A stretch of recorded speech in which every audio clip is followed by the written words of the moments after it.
Hey, what's up guys? Nate here from Protoculture. Welcome back to Sonic Academy, and today we're going to be checking out how I remixed Coast to Coast's Trance Classic called Home. So I've done a full tutorial over at Sonic Academy for this.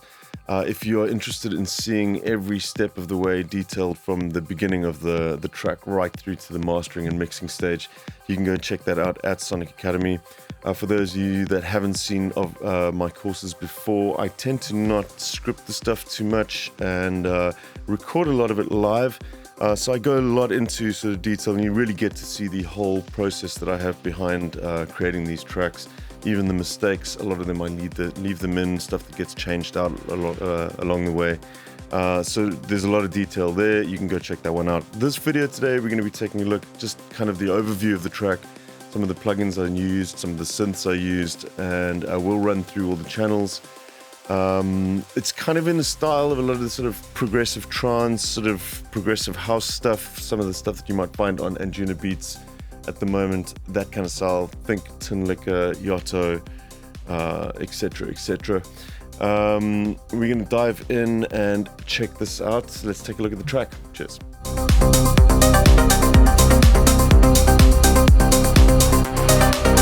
Right, here we go. So this is the project for the Home remix. The project's actually in two separate project files. One thing I do a lot these days is actually take a sort of reset at the end of a project and send it to a stem mix, and I'll fine-tune the stem mix from there. I find it just kind of simplifies things, gives me a fresh outlook on the mix at the end of the sort of production phase. So a lot of these buses that you see here, that is the setup for the stem outputs, which goes to the stem mix project, and the master bus, which is also housed in that project. This was a bit of an interesting remix to do as well, simply because the files were pretty much missing. We did manage to salvage a vocal, which was actually pulled off the vinyl pressing. On the B side, there was an a cappella available. So obviously the problem with pulling off vinyl, that comes with a lot of noise and imperfections. So we actually start the tutorial off in RX8 from Isotope and do some repair work on those vocals, as well as use RX8's music rebalance to kind of strip down the elements of the original track and make it easier for us to kind of just hear certain elements of the track to recreate those in this remix. Right, let's get into the drums. We'll take a look here first. The kick is done with Steinberg's Backbone, one of my favorite plugins at the moment. We'll take a listen to that.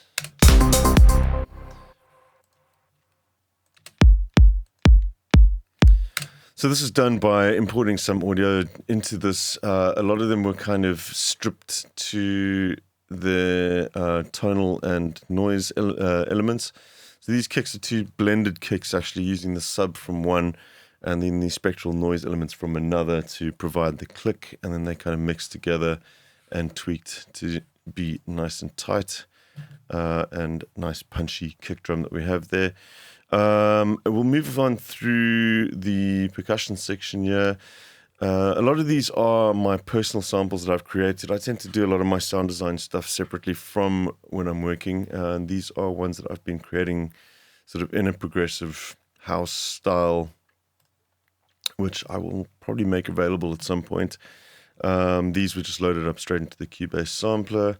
I'm going to open up the mix console down here so that you can just see some of the plugins. A lot of these were processed already, so I've just got some basic EQ, mix and delay on this to just provide a bit of stereo imaging. The open hats were taken from, the 909 hats. These were all taken from UVI's Beatbox Anthology, but I actually pulled those out of the plugin into the Cubase sampler. Right, so all of the drum sounds are being bussed into this drum bus. There's a percussion room reverb courtesy of Neoverb, and then the drum bus, we've got a little bit of tape warmth, just a little bit of drive on there, and a bit of bus compression. So that's our drum section. Let's move on to the bass. We'll take a look at what we did there. So it's basically two elements making up most of the bass here. The first one being Anna 2. So this is a preset that I actually did for the progressive house or progressive trance preset bank for Anna 2 from Sonic Academy. It's a preset called Inu Bass Patch. So the original bass patch that I made for my track Inu, it was done in Hive, and then I remade that inside of Anna for this pack. So I've used that here in this track again. And it's kind of just a big sort of detuned, almost like a Reese bass kind of thing, with a bit of noise in it as well. And we'll play this section where the chords change.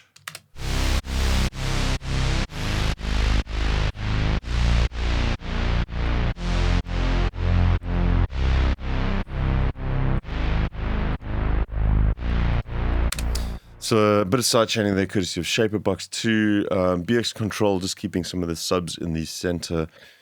And then on top of that, we've got a Hive 2 bass, another one of my presets. This is also a pack that I have made available.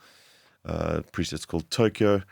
And it's kind of a nice punchy saw bass kind of thing that we've got on top. We'll take a listen to the two of them together.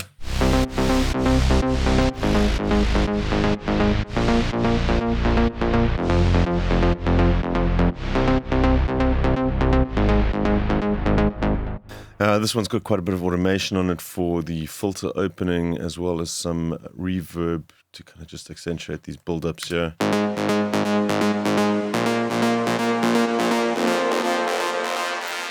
The reverb coming from Realm, Shaperbox, Shade, and Replica on that one, as well as some compression from the Purple Audio MC77. Right, moving on, the vocals. As I said, a lot of this we cleaned up in RX8. There's some volume automation going on here, done with the pencil tool inside of Cubase. It's a really nice way to kind of control your vocals by drawing in some volume writing on the vocals themselves. There's a bit of compression, micro pitch, EQ from Mag. The Mag EQ obviously adds some of that air back in, this being a vinyl recording that we had to clean up. And Neoverb and Ram making up the reverbs for this.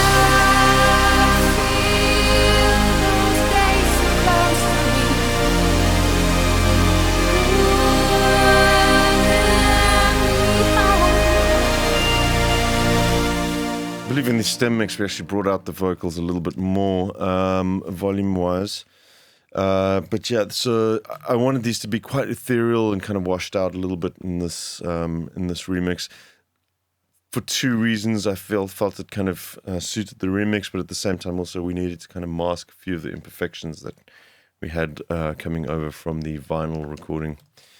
Let's move on to the synth parts. So I've got this melody hook here, which we use Silent for.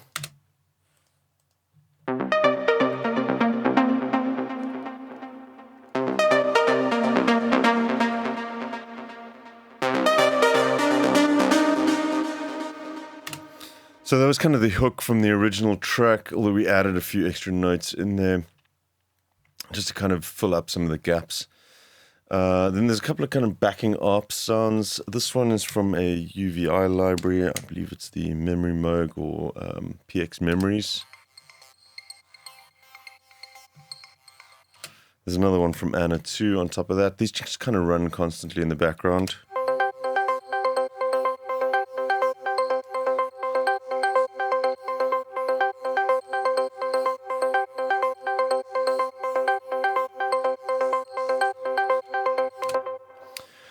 We'll get to the main leads as well. So these coming in the break. We'll take a listen to these. One of these is from Anna. It's kind of just like a saw, simple saw kind of lead with some delays and reverb on that. We'll take a look at the channel here. So we are using the Vertigo VSC2 for a bit of compression. Color Copy, which is a really great delay from Yuhi. Very kind of analog feel to this, nice and warm.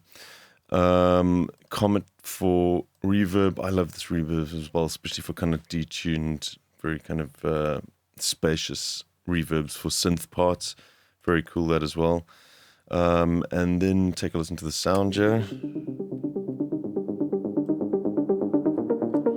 So this again, we try to copy the original melodies, but then added in quite a few different notes, changed the pattern around a little bit to kind of just maintain the feel of the original, but to give it a spin that was completely new for this track.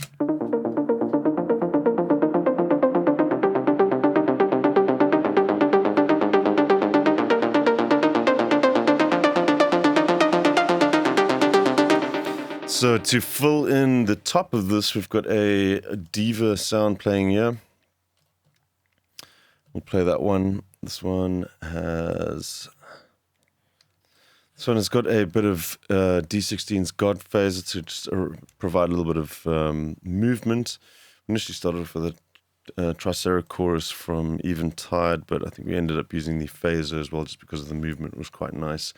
A bit of the mag EQ realm and the ozone imager on here just to kind of push it out to the side slightly. It just sat better being on the outside of the mix with this lead being laid over it as well. And take a listen to what they sound like together.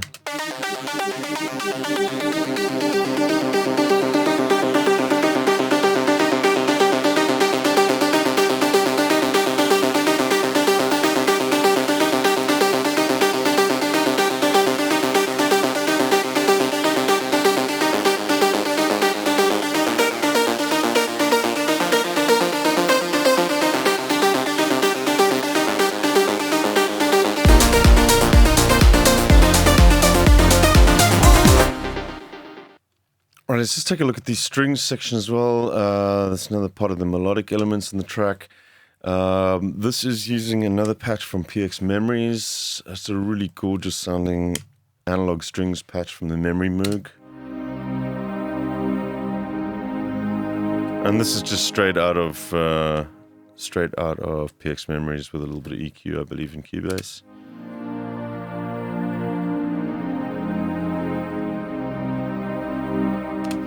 Then to bring up the energy when the vocals come in, we used some of the just sort of detuned saw wave stuff, but like a lot higher up.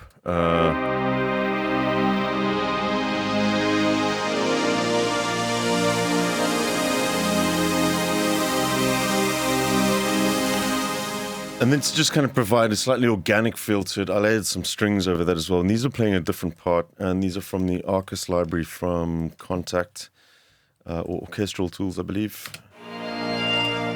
They got a lot of sort of orchestral textures, so we kind of just blended a few of those around using some sort of violins as well to kind of just give it that nice organic texture to this section.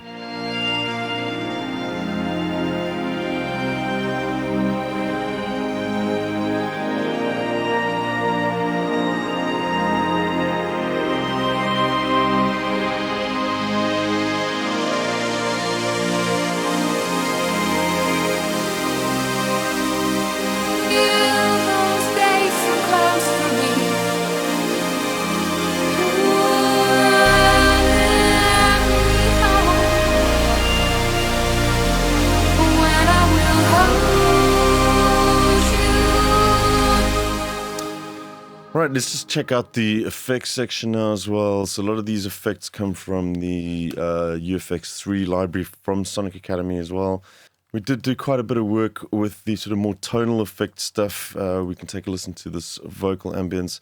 So this is from the vocals that we have in the track, which is stuck into Falcon, used the granular engine to kind of create a nice sort of pad bedding to run through the back of the track as a sort of vocal ambience.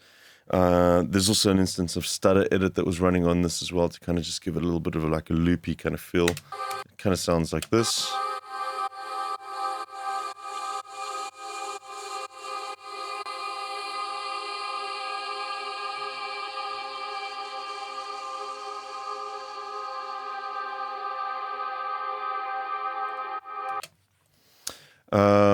Then there's a bunch of other sort of tonal elements here. A lot of these came from UVI as well. So these were all created with instances of UVI's Meteor and Whoosh, I believe. So Meteor kind of looks a bit like this. And it's kind of a suite for designing orchestral Brahms and impacts and hits. Meteor kind of specializes in the impacts. A lot of the tonal stuff came from here. We can take a look quickly at Whoosh as well. A lot of the sound effects were made inside of Whoosh. And the rest of them obviously being made up by the UFX3 library. That's pretty much all I used for this one. These are just plain white noise effects that I created inside of Falcon.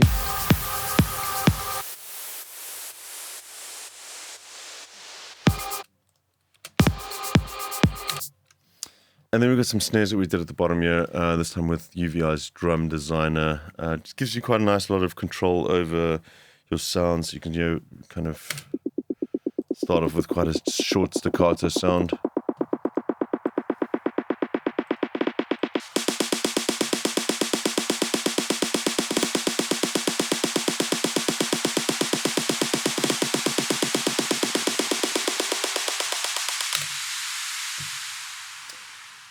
Nice little bit of effects. They just kind of work on the drops and create a bit of energy for some of the sections of the track. That pretty much covers it. All in all, quite simple track, to be honest. It did go through quite a few different iterations in the tutorial that we do. The bass lines changed a little bit from the beginning of the track.